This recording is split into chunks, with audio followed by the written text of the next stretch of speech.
short story. It is called Better Than Siberia. In high school, my cousin Iraj was assigned to read The Brothers Karamazov, but he didn't believe it. He didn't believe there really was some guy named Fyodor Dostoevsky who had really and actually written something as good as that. You mean like Shakespeare, I said? What about Shakespeare? Some people say that Shakespeare wasn't Shakespeare. They say it was somebody else who wrote all that stuff, or even a group of people. I haven't gotten as far as all that. I just know I don't believe there was some guy named Dostoevsky who woke up in the morning and ate breakfast and went to work writing that. I was 2 years younger than Iraj, and I couldn't wait until I was in 12th grade and reading things that I couldn't believe the person who wrote them wrote them.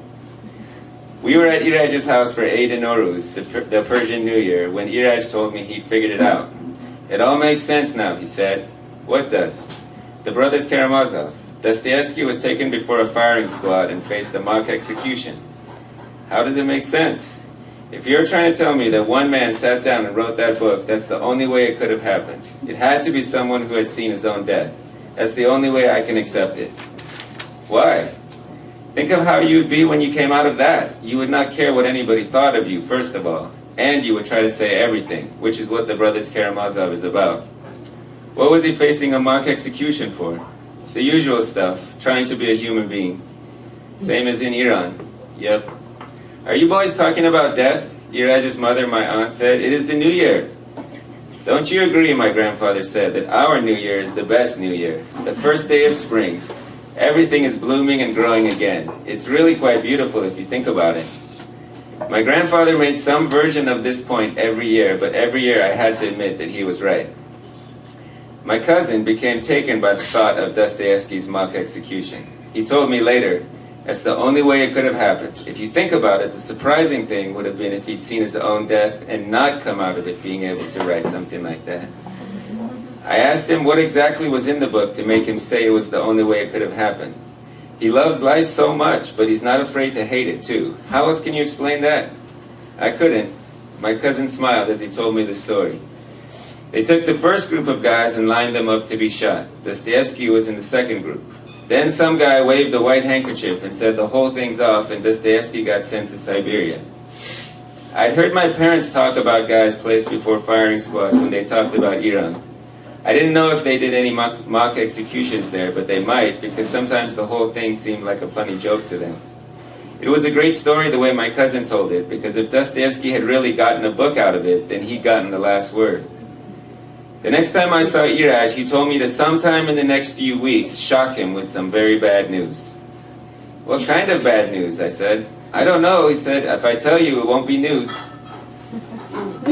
I knew that the next few weeks were approaching the deadline for submissions to The Looking Glass, our school's literary magazine, and I knew that the editor was Alicia Ruiz, who was the one person at our school around whom my cousin looked like he did not know what he was doing. It wasn't easy trying to shock my cousin with bad news when he knew I was trying to do it.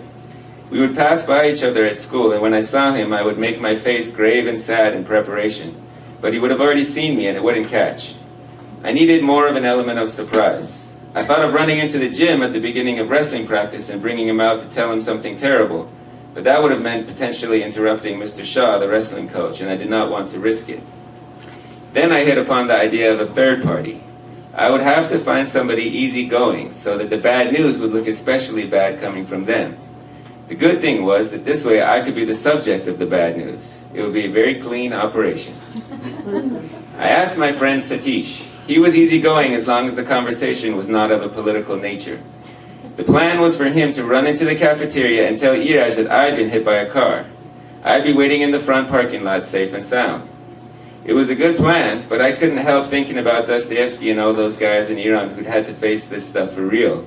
It was a lousy thing to have to create our own insights about life and death when I thought about them. But I remembered that my cousin's intentions were honorable, and I couldn't wait till it was my turn to read The Brothers Karamazov. The day that Satish ran into the cafeteria to tell him at lunchtime, Iraj had somehow managed to be having a conversation with Alicia Ruiz. They ran out the door and down the path that led to the parking lot, and Alicia Ruiz followed them. I don't think you want her to come, Satish whispered to Iraj as they ran. Why not? Because we are just pretending. My cousin realized what it was. He had to forget about any insights into life and death he might have had. He stopped and turned to Alicia Ruiz. "Could you please get my book?" he said. I left it on the table. "Your book?" "Yes, the Brothers Karamazov. I like it very much." "What about your cousin?" Iraj looked at Satish. "I don't think it's very serious," Satish said. "Was it a small car?" Iraj said. "Yes." It was a very small car. They told me all this when they came out to where I was waiting. Iraj was laughing a very tragicomic laughter that looked like it might turn into crying any minute. "I am a fool," he said. Satish and I didn't offer any argument. "Well," I said, "any insights? Other than my being a fool," he said. "Yes? No."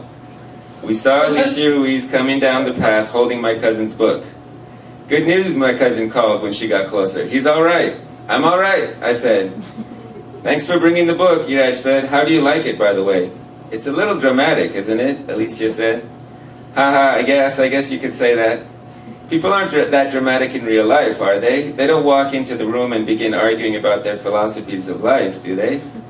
She had a beautiful way of asking questions, like even if she was really sure of something, she would still ask you what you thought. It made her seem like she didn't care if she was right or wrong, just that you said what you felt the most truly. Well, some people might be like that. If I met somebody like that, do you know what I would say? "What?" my cousin said.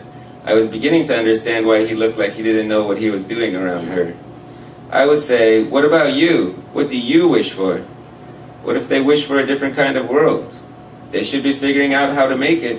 You can either figure it out or you can carry your wish around with you everywhere. That seems so hard. "Yes," she said, "it is." She smiled. "Do you wish for a different kind of world?" my cousin said. "Yes," she said softly. For the first time, my cousin looked like he knew what he was doing. "Well, I'd like to hear about it." "Thank you," she said. "I'd probably like to live in it," he said. She smiled and looked like somewhere in the world there was a place where she didn't know what she was doing either. "I think I may have left something else at the table," my cousin said.